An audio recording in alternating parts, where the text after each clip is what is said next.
مرنے سے پہلے موت تو سب کو آنی ہے، موت برحق ہے، کوئی بچ نہیں سکتا، کوئی بچ نہیں سکتا، کل نفس ذائقۃ الموت، لیکن اللہ کے لیے موت کی تیاری کرو۔ وہ تیاریاں کیسی ہونی چاہیے؟ اللہ کے رسول صلی اللہ علیہ وسلم احادیث میں بیان فرمائے ہیں، لیکن میں مختصر طور پر آپ کے سامنے رکھتا ہوں۔ سب سے پہلی بات، مرنے سے پہلے اپنی جو بھی ذمہ داریاں ہیں ان ذمہ داریوں کو ادا کر دو۔ ذمہ داریاں چھوڑو میں، کوشش کرو کہ جہاں تک ہو سکے وہاں تک میں اپنی ہر ذمہ داری کو ادا کر سکوں، پہلی بات۔ دوسری بات، مرنے سے پہلے جس کا بھی حق آپ کے اوپر باقی ہے، جیسا بھی حق باقی ہے، جس کا بھی آپ نے حق مارا ہے، وہ حق کو ادا کرو، وہ حق کو ادا کرو۔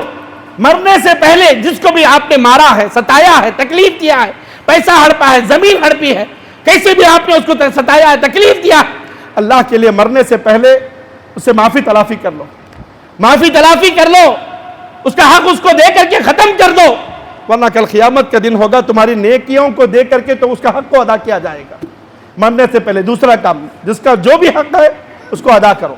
تیسری چیز، مرنے سے پہلے اپنی وصیت کو ضرور لکھ دو، وصیت کو لکھ دو۔ بہت سارے لوگ یہ غفلت کرتے ہیں، وصیت، آپ کی جو بھی وصیت ہے مرنے سے پہلے وصیت لکھو۔ ابن عمر رضی اللہ تعالیٰ عنہ کہتے ہیں، میں نے جب اللہ کے رسول صلی اللہ علیہ وسلم سے حدیث سنی، یہ حدیث سنی، اللہ کے رسول صلی اللہ علیہ وسلم نے فرمایا کہ اپنی وصیت کو ہمیشہ اپنے تکیے کے نیچے لکھ کر کے رکھو، پتہ نہیں موت کب آئے گی۔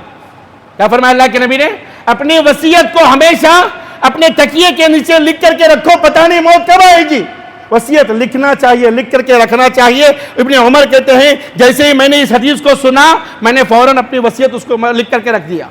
اسی طریقے سے مرنے سے پہلے اپنے بچوں کے لیے، اپنے بیوی کے لیے، بھلے مال و دولت چھوڑو نہیں چھوڑو، کوئی بات نہیں، کوئی مسئلہ نہیں ہے۔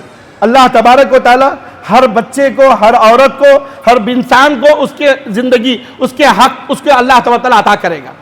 اللہ نے جب پیدا کیا ہے تو اس کو اللہ، اس کی ذمہ داری، اللہ کی یہ ذمہ داری ہے، اللہ تبارک و تعالی اسے اچھے انداز میں پالے گا بھی۔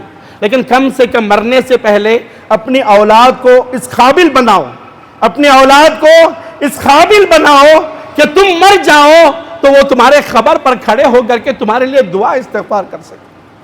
بنایا اپنی اولاد کو بنایا ہے ایسا، اپنی اولاد کو اس قابل بناؤ مرنے سے پہلے۔ آج ہم اپنی اولاد کے لیے پتہ نہیں کیا کیا کرتے ہیں، لیکن اولاد کو نیک نہیں بناتے۔ بتاؤ جی، آپ میں سے کتنے ایسے ہیں جن کے ماں باپ گزر چکے ہیں اور آپ نے اپنی ماں باپ کے لیے کتنی مرتبہ دعا کیا ہے؟ ہاتھوں کو اٹھا کر، کیونکہ مرنے کے بعد آدمی تمہاری دعاؤں کا محتاج رہتا ہے۔